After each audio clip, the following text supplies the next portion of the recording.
प्रणाम। नमो नमः।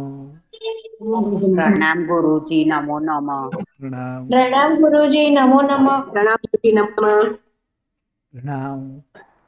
नमो हरिहंताणं, नमो सिद्धाणं, नमो वायरियाणं, नमो उवज्जायाणं, नमो लोये सव्यसाहुणं, एसो पंचन मुक्कारो सव्वपावपणासनो, मंगलाणं च सव्येसिं पठमं हवै मंगलम्।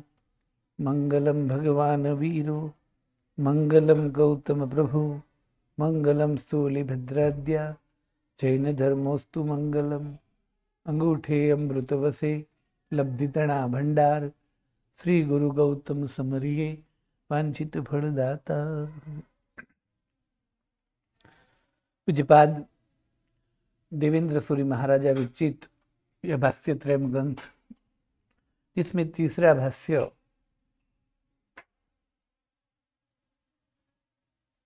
पंचखाण भाष्य, जिसमें 10 पंचखाण पहले द्वार में बताए, दूसरे द्वार में पंचखाण संबंधी 4 विधि बताई।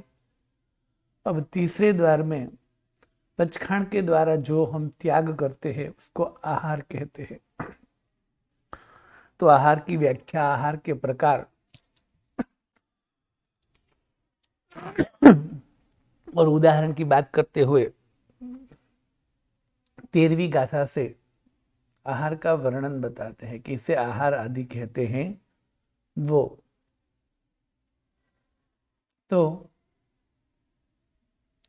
खुओप समय खमे गागी, आहार इव ए देवा सायम, खुहियो किवी कुट्ठे, जम पंकु वमम तमाहारो। यह 13वीं गाथा में आहार किसे कहते हैं तो आहार की 4 व्याख्या यानी परिचय, पहचान बताई। फिर आहार के मुख्य जो 4 प्रकार है उनके उदाहरण देते हुए कहा, असणे मुग्गो एण सत्तु, मंड ख पय खब्बर खज्जरब कंदाई, पाणे कंजे जव कयर, कक्कोड़ दग सुराई जलम।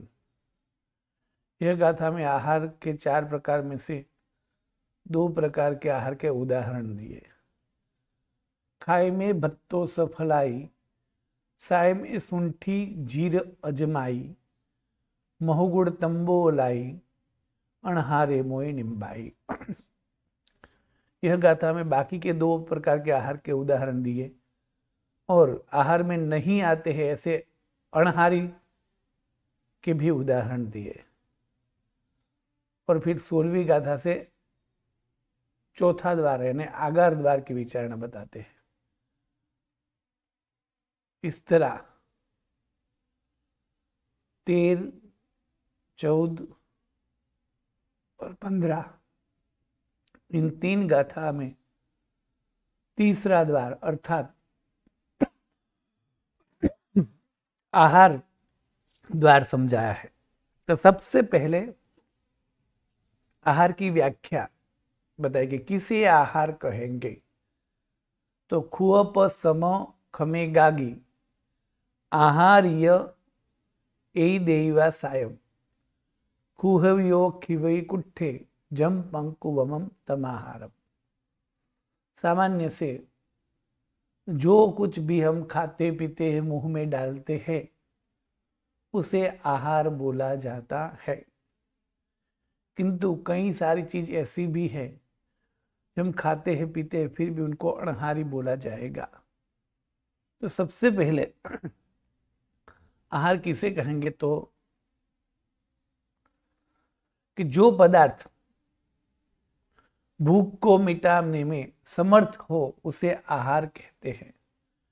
मतलब जो चीज भूख को मिटाती है उसे आहार कहते हैं, जिनके 4 प्रकार हो सकते हैं, असन, पान, खादिम और सादिम। यानी जो खाने से भूख मिटती है, भूख शांत होती है, भूख में कुछ फर्क पड़ता है, उसे आहार कहा जाता है, यानी खुराक कहा जाता है।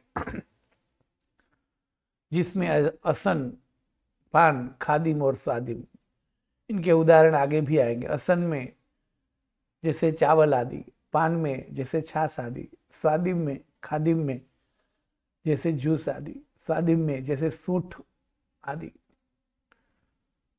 अब दूसरी बात के जो पदार्थ भूख को शांत नहीं करते हैं, यानी उसमें भूख को शांत करने की शक्ति नहीं है, किंतु जो भूख को शांत करते हैं, जैसे खुराक में उसको मिलाया जाता है कि जिसके कारण उस खुराक की शक्ति और स्वाद बढ़ जाता है, तो वो द्रव्य भी आहार में ही आता है। जैसे शक्कर,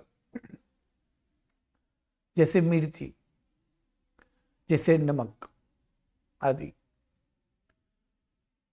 वो कोई पेट भर भर के खाया नहीं जाता, फिंदी, वो जिस चीज में डाला जाता है वो चीज स्वादिष्ट हो जाती है। तो ये सब भी आहार ही गिनाता है। फिर तीसरी बात करते हुए कहा कि यदि वो चीज किसी और में मिश्रण करने के बाद ही आहार कहा जाएगा, या तो समझो शक्कर, मिर्ची और नमक आदि अलग पड़े हैं, वो किसी में नहीं डाले हैं तो भी आहार नहीं गिनेगा। तो नहीं, अशन आदि में स्वाद की वृद्धि करने वाला पदार्थ यदि आहार के साथ है तब भी, और उनके अलग है तब भी आहार कहलाता है। असन आदि के स्वाद में वृद्धि करने वाला पदार्थ वो मिश्र हो या स्वतंत्र हो तो भी आहार कहलाता है, जैसे नमक, हींग, जीरा आदि सब कुछ।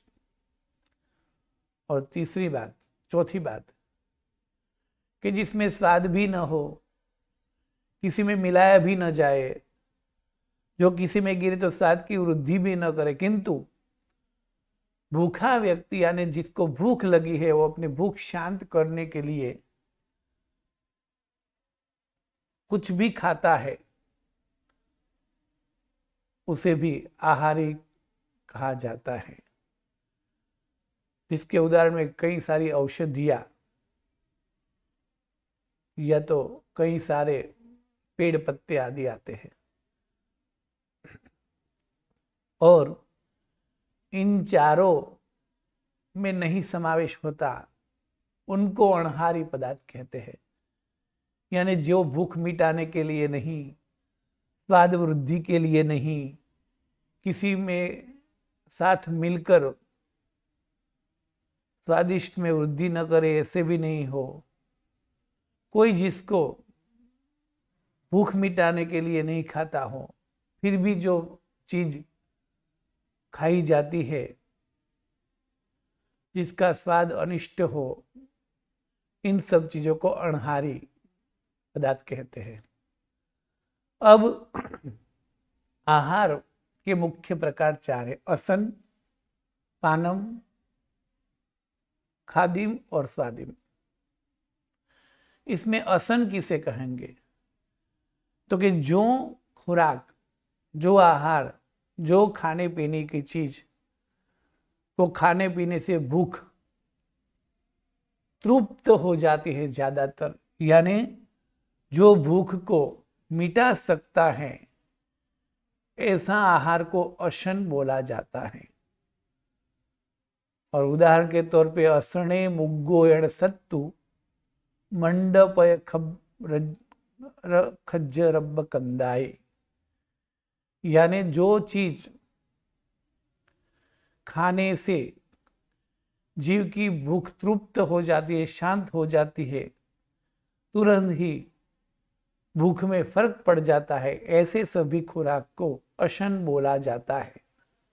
कभी सभी खाने पीने की चीज है, वो सबको खाने पीने की चीज नहीं, किंतु किसी खाने पीने की चीज में डालते हैं उन सबको।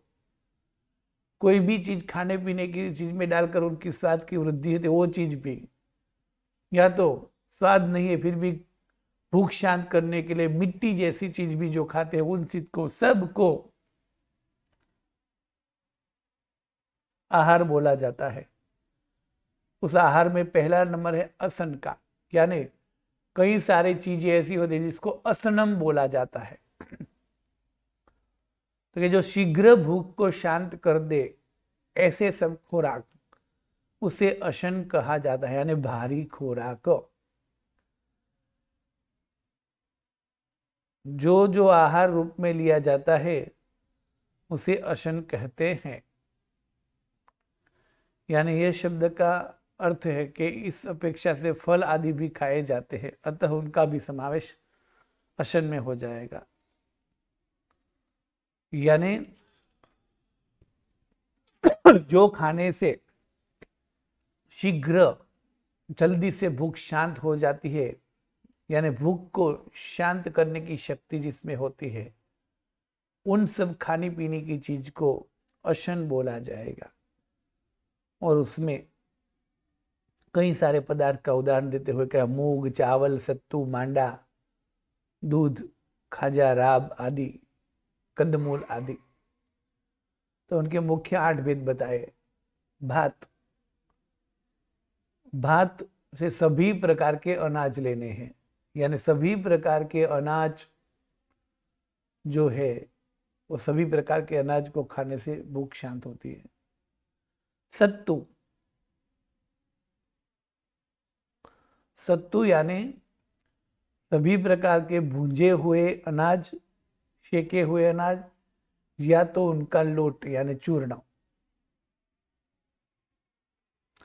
मूंग, मूंग शब्द से सभी प्रकार के कठोल। मंड, मंद से सभी प्रकार की रोटली, यानी रोटी, रोटा, पूड़ी आदि सब कुछ। पय, पय यानी दूध, यानी दूध, दही, कढ़ी आदि। खज्ज, खज्ज यानी खाजा, लड्डू, घेबर, लापसी, सीरा आदि पकवान। राब, राब यानी सभी प्रकार की घेंस, यानी बाजरी की, गेहूं की, चावल की, सभी प्रकार की घेंस जो बनती है वो।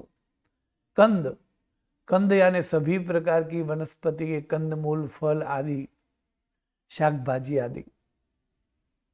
तो जो खाने से भूख तुरंत मिट जाती है ऐसे भारी आहार को असन बोला जाता है, और जिनके मुख्य 8 विभाग है।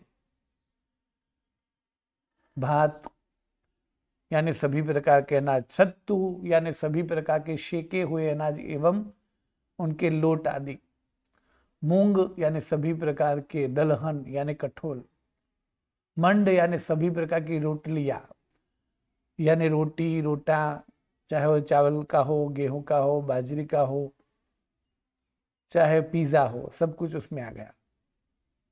पय यानी दूध, दही आदि। खज्ज यानी खाजा आदि सभी प्रकार की मिठाइयाँ। राब यानी सभी प्रकार की घेंस, और कंद यानी सभी प्रकार के कंद, मूल, फल, फूल आदि।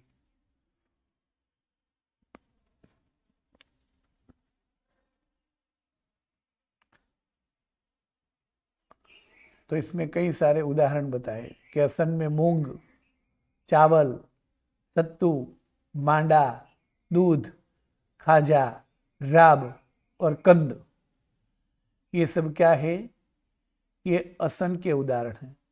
यानी ये सब खाने से जीव की भूख तृप्त हो जाती है। जैसे अनाज, यानी अनाज में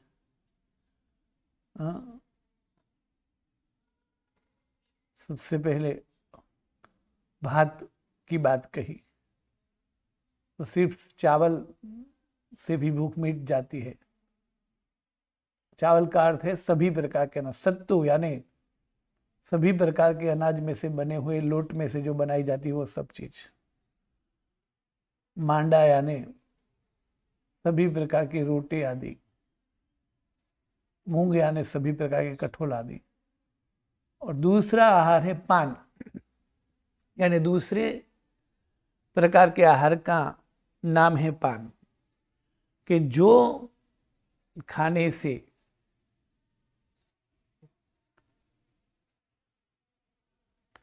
जीव की प्यास बुझती है, अर्थात ज्यादातर जो प्रवाह के स्वरूप में है और जीवों के प्राण पर जो उपकार करते हैं उसे पानम कहते हैं। यानी पानी आदि, जूस आदि, जो प्रवाही आदि के स्वरूप में जो है उसे पान कहते हैं। यानी जीव के प्राण पर उपकार करते हैं, यानी जीव के प्राण को जो टिकाते हैं, ऐसे सभी प्रवाही पदार्थ को पानम कहते हैं। यानी सभी पीने की चीज जो है और दूसरे प्रकार का आहार जो है जिनका नाम है पानम। और उस पान का उदाहरण देते हुए कहा कि पानम में क्या क्या आएगा, तो छाछ की आश, यानी जो छाछ के ऊपर जो पानी होता है वो, यानी जो भी छाछ बनाई हुई है उसको ऐसे ही रख देंगे तो धीरे धीरे धीरे गाढ़ा भाग नीचे बैठ जाएगा और ऊपर जो पतला पानी जैसा भाग आता है ना उसे छाछ की आँच यानी पराछ बोलते हैं जिसको, वो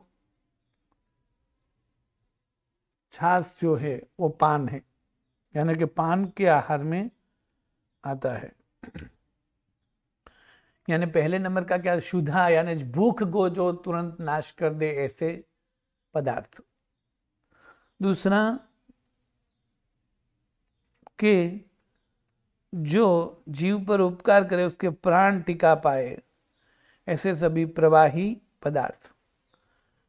तो उसमें छाछ की आश, जौ का, गेहूं का, कोदरी का आदि का धुआं, यानी कोई भी अनाज जिसमें धोया हुआ है वो सब पानी, अनेक प्रकार की मदिराएं भी, तालाब नदी आदि सभी का पानी, ककड़ी तरबूज आदि का पानी, खजूर द्राक्ष इमली आदि का पानी, इक्षुरस यानी गन्ने का पानी, ये सब पान में आता है। तो ये पान नाम के आहार है। जबकि तिविहार के पचखाण वाले को सिर्फ शुद्ध पानी की छूट होती है, किंतु बाकी के सभी पानी की छूट नहीं होती है। फिर तीसरे नंबर का आहार है स्वाद खादिम और चौथे नंबर का आहार है स्वादिम। तो पहला आहार का प्रकार क्या बताया, असन, यानी जो भूख को मिटा पाए ऐसे सभी चीज, जिसके 8 अलग अलग विभाग बताए। दूसरे नंबर पे बताया पान, यानी जो प्राणों को टिका सके, प्राण पर उपकार कर सके, प्यास बुझा सके, ऐसे सभी आहार जिसको पानम कहेंगे। तो जैसे पानम का उदाहरण दिया, तो पानम में एक है शुद्ध पानी, और इनके सिवा भी बाकी का भी अलग अलग प्रकार का जो प्रवाही स्वरूप, जो अत्यंत भारी नहीं है किंतु सिर्फ प्यास बुझाए, ऐसे जो आहार है वो सब आएंगे पानम में। फिर तीसरे नंबर का जो आहार है वो आहार है खादिम,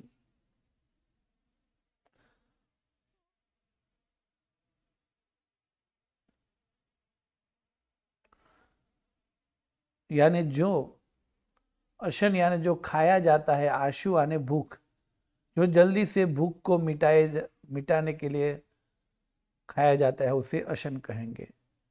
जो प्यास को बुझाने के लिए पिया जाता है उसे पानम बोलेंगे। अब खादिम यानी क्या, कि जो खाते हैं किंतु जो खाने से भूख पूर्ण शांत नहीं हो सकती, किंतु उसमें कुछ राहत मिलती है।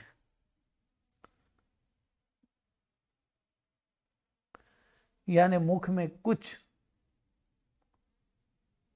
संतोष मिलता है, मुख को कुछ भूख हल्की हुई ऐसा एहसास होता है, ऐसे सब खाने पीने की चीज उसे खादिम बोला जाता है। और उस खादिम में क्या आता है? तो कि जिन वस्तुओं को खाने से भूख पूर्ण रूप से शांत नहीं होती, परंतु कुछ समय के लिए, थोड़े समय के लिए समय पसार किया जाता है। जैसे सिंग चने खाना, बस में बैठे अत्यंत भूख लगी है तो कुछ नहीं है तो सिंग चने खाकर भी हम थोड़ा थोड़ा चलाते हैं, किंतु बाद में घर में जाकर खा तो देते ही कि भूख शांत हो गई, ऐसा नहीं हो सकता है। तो खादिम यानी जिन वस्तुओं को खाने से भूख पूर्ण शांत नहीं होती, किंतु कहीं हमें राहत मिलती है, कुछ समय के लिए हमें भूख के दुख से आराम मिल जाता है, उसे खादिम कहा जाता है। और उसमें क्या आता है? तो भूंजे हुए चने, सींग आदि, दांतों को जो व्यायाम देने वाले ऐसे सभी पदार्थ, गूंद चने, चिरोजी दाने, गंडेरी, मिश्री, खजूर, नारियल, द्राक्ष, अखरोट, बादाम आदि सूखे मेवे, ककड़ी, आम, अमरूद आदि फल, तो कुछ देर के लिए जो भूख को शांत कर दे ऐसी सभी चीज, यानी चने, ममरे, पहुए, सींग, चने, खजूर, खारेक, बादाम, द्राक्ष आदि सभी जो हैं वो सब खादिम कहलाते हैं। और चौथे नंबर का जो आहार है उसको स्वादिम बोलते हैं। जो चीज भूख भी नहीं मिटाती, प्यास भी नहीं बुझाती, कुछ समय के लिए भी भूख को नहीं मिटाती, किंतु स्वाद सुगंध के लिए जो खाई जाती है, जिसमें आस्वाद, जिसके रस में आस्वाद की अनुभूति होती है, इसलिए खाई जाती है, यानी मुख में वास करने के लिए ही सिर्फ खाई जाती है, जिसे मुखवास कहते हैं। ऐसे द्रव्य को स्वादिम कहते हैं। जिसको खाने से आस्वाद आता है सिर्फ, वो स्वादिम कह लेते हैं। जैसे गुड़ और शक्कर की छोटी छोटी कंकरी यानी छोटे टुकड़े, सूंठ, हरड़े, काली मिर्च, जीरा, वरियाली, अजमा, जायफल, सुपारी, इलायची, तुलसी पत्र, अजमो, हरड़े, आंवले, नागकेसर, लौंग, तज, संचय, हींग आदि, ये सब जो है उसे स्वादिम कहा जाता है। जिसमें कई सारी चीज हमने देखी और खाई हुई होती है। कई सारी चीज ऐसी है जिन्हें हम पहचानते नहीं, या तो जिनका नाम भी हमें नहीं आता है, क्योंकि खाने पीने में वो हमें शायद उपयोग में नहीं भी आती है। जैसे पिपरामूल, पिपरामूल यानी कई सारे अजैनों को पिपरामूल क्या है वो मालूम ही नहीं होते हैं, किंतु हमारे रोज बरोज के जीवन में पिपरामूल आता है। पिपरामूल यानी गंठोड़े, यानी जो हम सूंठ की गोली बनाते हैं तो सूंठ के साथ में जो डालते हैं ना पाउडर, उसे पिपरी मूल का पाउडर बोलते हैं। तज यानी दालचीनी जिसे हम बोलते हैं।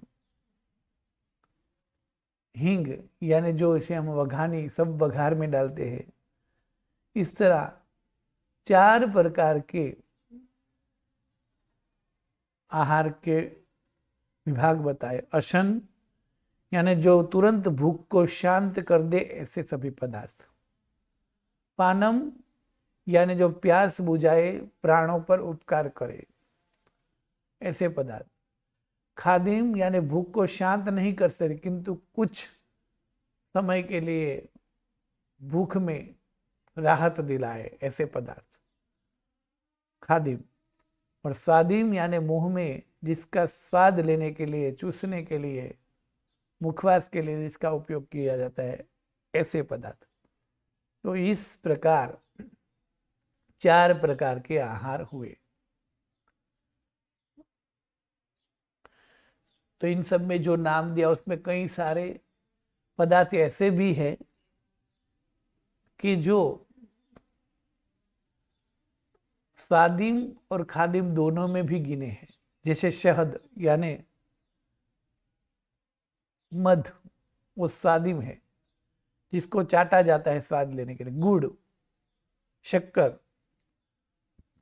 आदि का स्वादिम में भी समावेश होता है, किंतु ये सब क्षुधा की तृप्ति करने वाले भी है, इसलिए इन सब को द्विहार में नहीं लिया जाएगा। अर्थात ये जो सभी पदार्थ है 4 प्रकार के, तो यदि हमने चौयार का पचखान लिया है तो चारों प्रकार के पदार्थ का त्याग होगा, किंतु यदि हमने तिविहार का पचखान लिया है तो पान वाले सभी द्रव्य की छूट रहती है, किंतु यहाँ पान द्रव्य में जो भी आता है वो सब नहीं पिया जाएगा। जैसे पान के द्रव्य में कई सारे पदार्थ बताए कि इसको पानम कहते हैं, किंतु यदि तिविहार उपवास है तो फिर भी तिविहार उपवास में सिर्फ उबाला हुआ पानी ही पिया जाएगा, किंतु तिविहार उपवास में छाछ का पानी, ककड़ी का पानी आदि नहीं पी सकते। तो इस तरह कई सारी चीज है। इसी तरह द्विहार का पचखान है तो द्विहार में भी पानी और कई सारी दवाई की ही छूट है, सभी प्रकार के पदार्थ नहीं खाए जाते। तो इन 4 प्रकार के आहार बताए। अब इनके अलावा भी कई सारी चीज है जो जिसको अणहारी बोलते हैं। जो द्रव्य, जो वस्तु अत्यंत अरुचिकार है, यानी जिसके स्वाद किसी को पसंद नहीं आते ऐसे होते हैं, किंतु फिर भी रोग आदि को शमाने के लिए जो खाया जाता है, ऐसे सभी चीज को अनहारी चीज बोला जाता है। और अनहारी चीज जो है उसमें चूना, तंबाकू, नीम के पत्ते, नीम की छाल, कड़वे नीम के, हाँ, उसके फूल, गोमूत्र, करियाता आदि सभी जो चीज है, राख, हल्दी जो है वो दूध में, सब्जी में आदि डाली है तब नहीं, किंतु सिर्फ अकेली हल्दी कड़वी लगती है।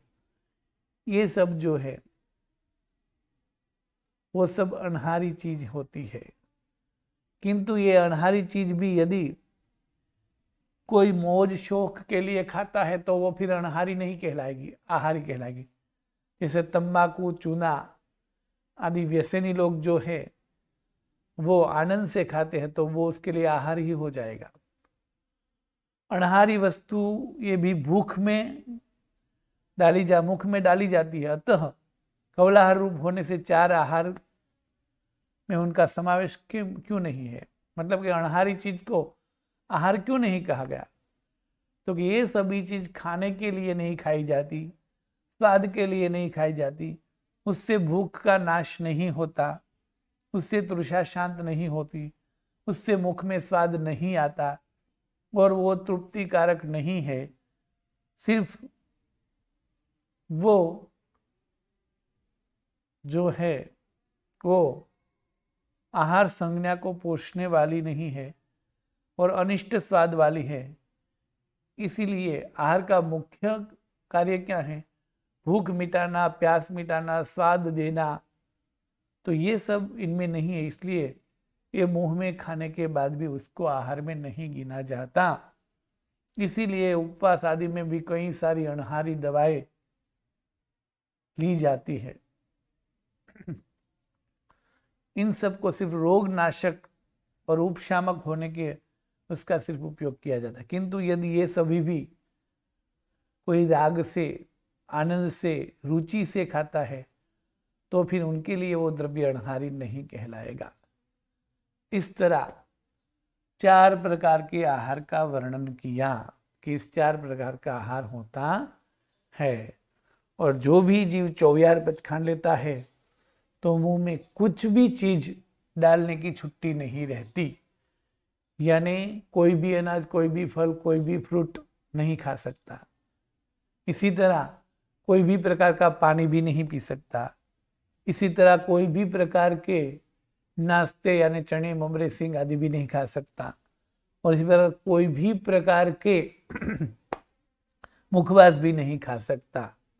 सिर्फ उसको आवश्यक होती है दवाई के तौर पर, तो वो अनहारी चीज ले सकता है। इसी तरह यदि तिविहार का पचखांड लिया है तो उसमें पानम के रूप में जो होता है उनकी छूट है। और पानम में जितने भी आहार है उनमें भी सभी छूट नहीं है, सिर्फ पानी की छूट रहती है। और यदि द्विहार का पचखांड लिया है तो जो स्वादिम में आता है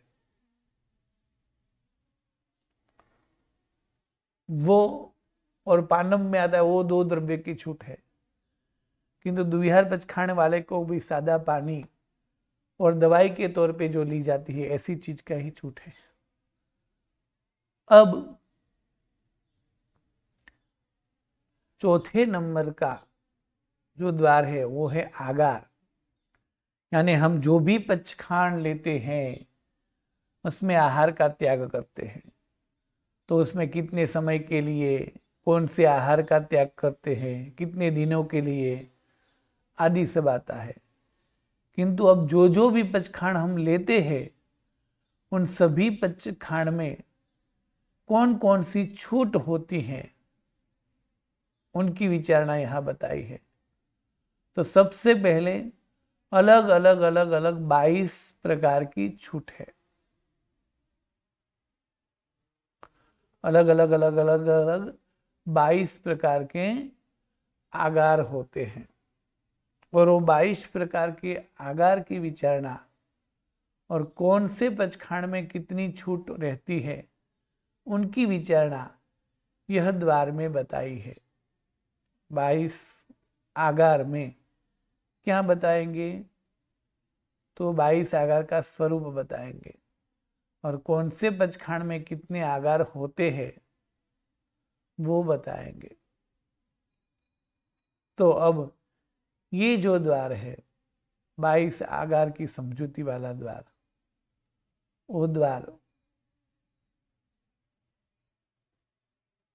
28 गाथा तक बताया है।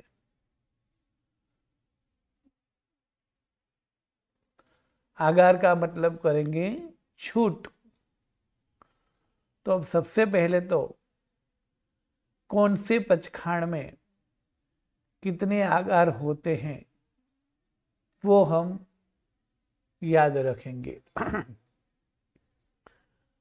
और जो भी पुस्तक में दिए हैं वो सब पचखांड ध्यान से पढ़ने हैं कि इसमें ये शब्द है या नहीं। यदि नवकारसी का पचखांड है तो नवकारसी के पचखांड में हम क्या तय करते हैं कि नवकारसी यानी सूर्योदय से लेकर 48 मिनट तक चारों आहार का त्याग, यानी उगे सूर्य नमकार से मुट्ठी से बचकाई 24 पियारम, ये हम बोलते हैं। यानी चारों आहार का मैं नवकारसी के 48 मिनट के लिए त्याग कर रहा हूं, फिर मैं मुट्ठी गिन के पालूंगा आदि बोलते हैं। किंतु उसमें 2 छूट है। कौन सी 2 छूट? तो नवकारसी में 2 आगार होते, अनत्थणा भोगेणम सहसागारेणम। यानी नवकारसी के जो भी पचखांड होगा उसमें ये 2 शब्द लिखे ही होंगे, अनत्थणा भोगेणम सहसागारेणम। फिर यदि पोरसी या तो 60 पोरसी का पचखांड लेते हैं तो हम 1 प्रहर या 1.5 प्रहर के लिए चारों आहार का या 3 आहार का या 2 आहार का त्याग करते हैं। क्योंकि पोरसी 60 पोरसी यदि 24 की है तो 4 आहार का, तिविहार की है तो 3 आहार का और द्विहार की है तो 2 आहार का त्याग करते हैं। और वो मुट्ठी से हम, घंटी से हम आदि से पालेंगे जब टाइम होगा तब, ये बताते हैं। फिर आगे के बाद में उसके शब्द आते हैं तो उसमें छूट रहती है कि यदि ऐसी घटना हो जाए तो त्याग नहीं है, मतलब तो ये घटना को छोड़कर मैं त्याग कर रहा हूं। और उसमें 6 आगार यानी 6 अपवाद बताए हैं। तो वो कौन से है? तो अनत्थणा भोगेणम, सहसागारेणम, पच्छन्न कालेणम, दिशा मोहेणम, साहुवैणम, सवस्त माहिवती आगारेणम। यदि आप पोरसी और साढ़ पोरसी का पचखांड देखेंगे तो इसमें 6 शब्द होंगे। इसी तरह पुरीमठ और अवध का पचखांड लेंगे तो पुरीमठ और अवध तक यानी 2 प्रहर या 3 प्रहर तक मैं 4, 3 या 2 आहार का त्याग करता हूं और उसके बाद में मैं आहार करूंगा। किंतु उसमें भी उस समय में यदि ऐसी घटना हुई तो उन सब की छूट। और कितनी छूट है? 7। कौन सी? अनत्थणा भोगेणम, सहसागारेणम, पच्छन्न कालेणम, दिशा मोहेणम, साहुवैणम, महत्रागारणम, सवस्त माहिवती आगारणम। इस 7 प्रकार की छूट है। फिर एकाशना और बियाशना किया है। तो एकाशने और बियाशने के पचखांड में यानी एकाशना और बियाशना का जो अलावा है उसमें देखेंगे तो मैं 1 बार या मैं 2 बार खाऊंगा, ये उससे तय होगा। किंतु उसमें 8 प्रकार की घटना की छूट है। तो एकाशना बियाशने के अलावा में 8 शब्द दिखाई देंगे। इसी तरह एकल ठाणा में 7 आगार होते हैं। उसी तरह नीवी का या विगई का पचखांड किया है तो 9 आहार का त्याग होता है। विगई और नीवी 2 प्रकार की होती है। तो पिंड विगई संबंधी पचखांड लिया है तो 9 आगार होते हैं और दव विगई पचखांड लिया है तो 8 आगार होते हैं। आइम्बिल किया है तो उसमें 8 आगार होते हैं। उपवास में 5 आगार होते हैं। पाणहार के पचखांड में 6 आगार होते हैं। अभिग्रह यानी सकेत पचखांड में 4 आगार होते हैं। प्रारंभ पचखांड जो कि अभी नहीं लिया जाता है उसमें 5 आगार होते हैं और दिवसचरिम और भवचरिम और देशाक्षी में 4 आगार होते हैं। किंतु कुल मिलाकर कितने प्रकार के आगार है? तो कि 22 प्रकार के आगार है। कितने प्रकार के आगार हैं? 22 प्रकार के। अब सबसे पहले वो 22 प्रकार के आगार का अर्थ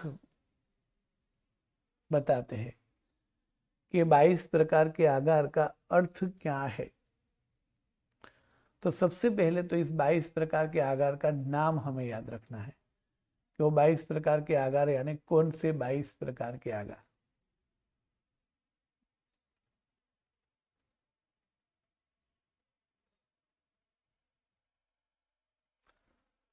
तो 22 प्रकार के आगार में अनाभोगेणम अर्थात अनत्थणा भोगेणम, अनाभोगेणम आगार। 2 सहसागारेणम। 3 पच्छन्न कालेणम। 4 दिशा मोहेणम। 5 साहुवैनेणम। 6 सवस्स माहिवत्तियागारेणम। 7 महत्तरागारेणम। 8 सागरियागारेणम। 9 आवंटन पसारेणम। 10 गुरु अभुट्ठाणेणम। 11 पारिठावणियागारेणम। 12 चोलपट्टागारेणम। 13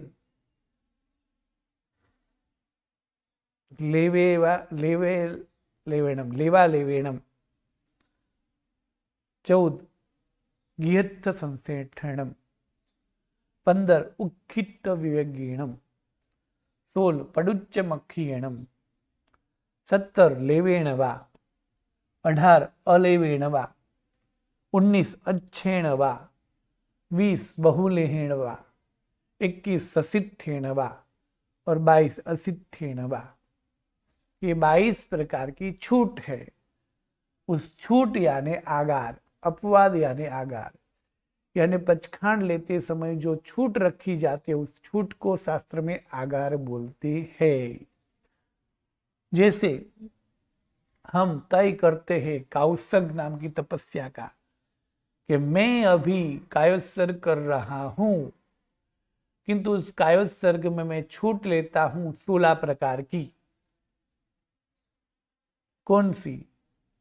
उससीएणम निससीएणम, यानी मैं मन वचन काया से हिलूंगा नहीं, डिगूंगा नहीं, फिर भी श्वास लेने की छूट, उससे हिलने की छूट, श्वास रखने की छूट, छींक आए तो छूट, उधरस आए तो छूट, वो आगार है ना। उसी तरह तपस्या में भी ये सब आगार है। तो ये 22 प्रकार के आगार हैं। जो 22 प्रकार के आगार के नाम अभी लिए, अब उनका अर्थ याद करना है कि ये आगार माने कौन सी छूट हमें मिलती है। इन सबको क्रमशः ही याद रखना ऐसा जरूरी नहीं, किंतु 22 प्रकार के कुल आगार हैं। अब 22 प्रकार के आगार में से नौकार सीर के पचखांड में 2 छूट होती है, अनाभोगेणम और सहसागारेणम। पोरसी के पचखांड में और साढ़पोरसी के पचखांड में 6 छूट होती है, यानी 6 आगार होते हैं। अनाभोगेणम, अनाभोगेणम का अर्थ है अनत्थणा भोगेणम। पचखांड में सभी जगह पर अनत्थणा भोगेणम शब्द आएगा। सहसागारेणम, पच्छन्न कालेणम, दिशा मोहेणम, साहुवैनेणम, सव्वस्व माहिवत्ती आगारेणम। ये 6 छूट होती है। पूरी मोड और अवड्ढ में पोरसी और साढ़पोरसी वाले 6 एवं महत्तरागारेणम यानी 7 छूट होती है। एकाशना और बियाशना में ऊपर की जो है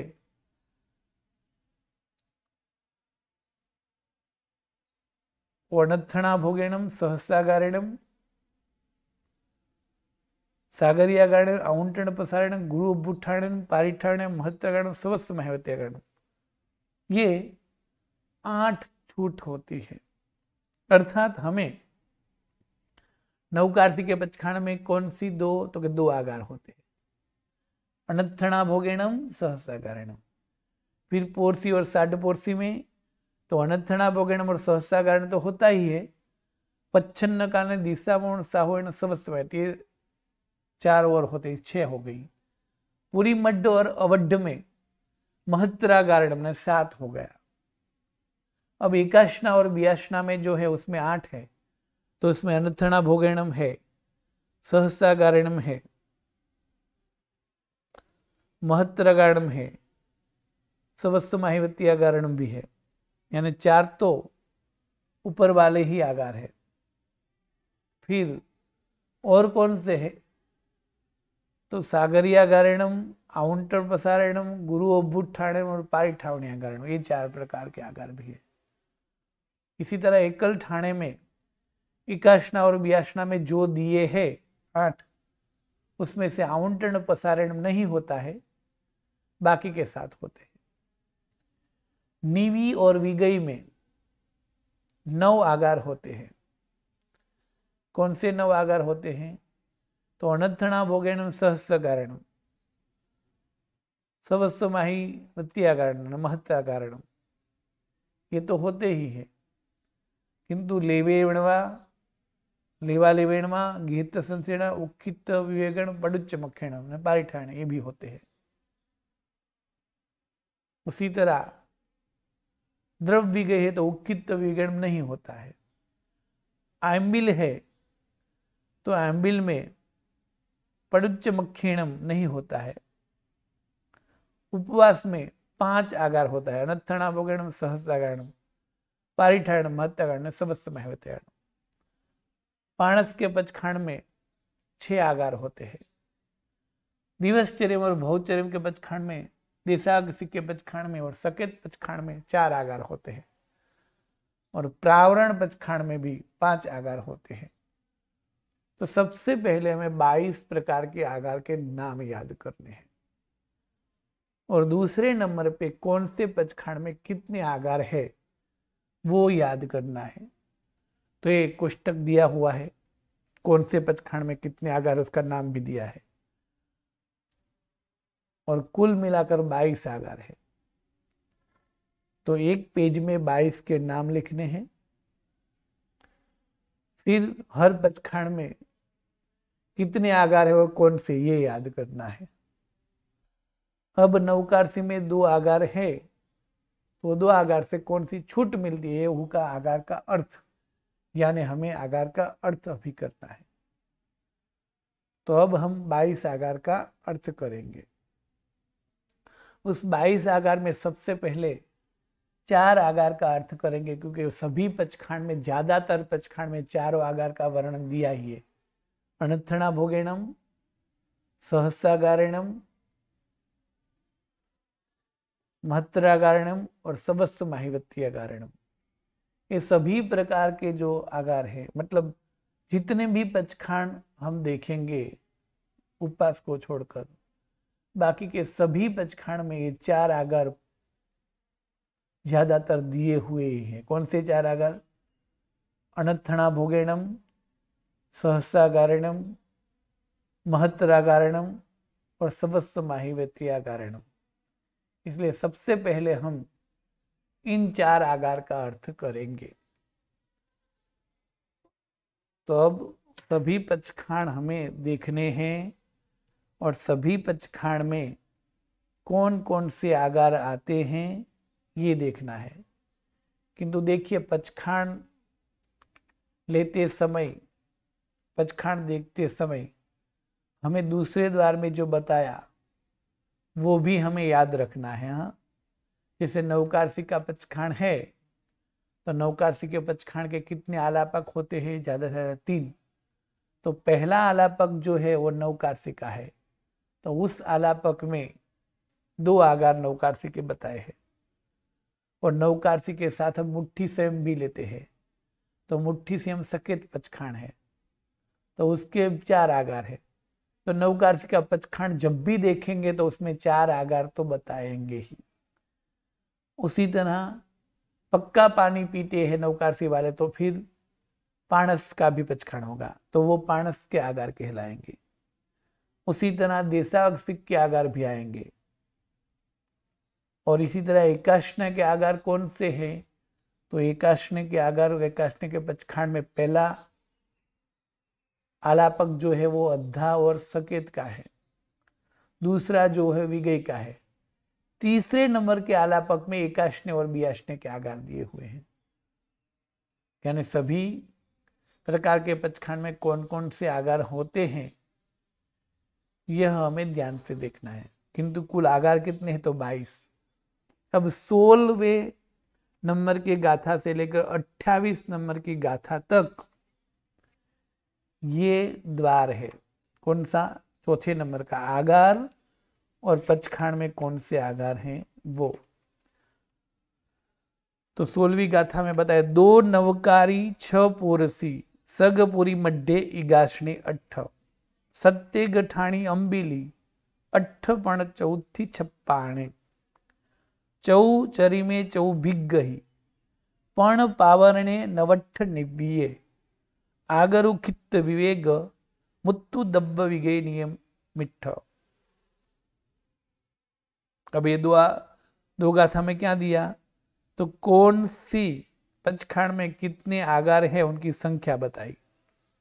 फिर अन्न सहदु नमुक्कारे, अन्न सह पच्छ दिशय साहु सव्व, पोरसी 6 सड्ड पोरीसी, पुरी मध्य 7 समहत्तरा, अन्न सहसा गार्य, आउंटण गुरु पारी महसव्व, एक बियासणी 8, सग एगठाणे औंट वीणा, अन्न सह लेवागीह, उक्खिद पडुच्च पारी महसव्व, विगई निव्वि गए 9, पडुच्च वीणु अंबिले 8, अन्न सह पारी महसव्व, पंचमये पंच खवणेय 6 पाणी लेवाई, चौचरी मंगुठाई, भिगई अन्न सह महसव्व, पोरिसी सड्ड अवड्डम, दुभत्त निव्वी गई पुरसाई समा, अंगुठ मुट्ठी गंठी, सच्चित दबाई भिग गहियम। इन सब गाथाओं में क्या बताया कि कौन से पचखाण में कौन कौन से आगार है। पहली दो गाथा में सभी प्रकार के पचखाण में कितने कितने आगार होते हैं वो बताया। फिर बाकी की 5 गाथा में ये बताया कि 2 आगार है तो कौन से 2 आगार, उनके नाम बताए। और फिर 24 से लेकर 28 गाथा तक उन आगार का क्या अर्थ है, यानी उस आगार का क्या मतलब मीनिंग होता है वो बताया। तो इस तरह 16 से लेकर 28 गाथा तक ये चौथे नंबर का द्वार यानी आगार का द्वार चलेगा।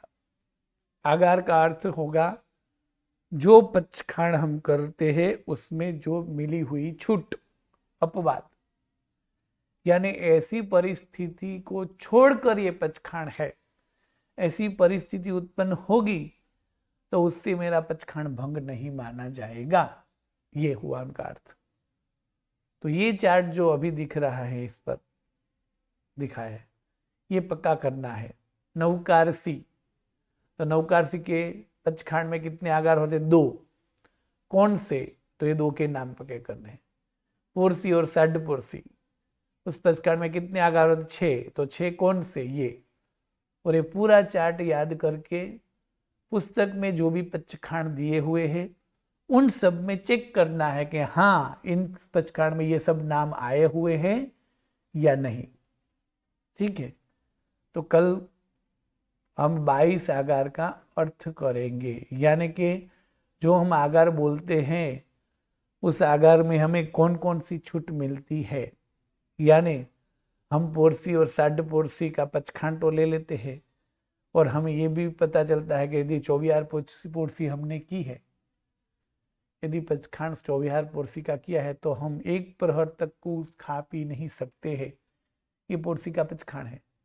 किंतु फिर भी 6 घटनाएं हुई और खाना और पीने की बात आई तो भी हमारी पोरसी का भंग नहीं होता है, और वो 6 छूट उसी को ही 6 आगार कहा जाता है। तो अब हर आगार का अर्थ यानी 22 प्रकार के आगार का अर्थ करेंगे। तो सबसे पहले 22 प्रकार के आगार के नाम हमें याद करने हैं, एक काम। दूसरा काम, सभी प्रकार के पचखाण में कितने आगार है उनकी संख्या और कौन से है उनके नाम, ये याद करना है।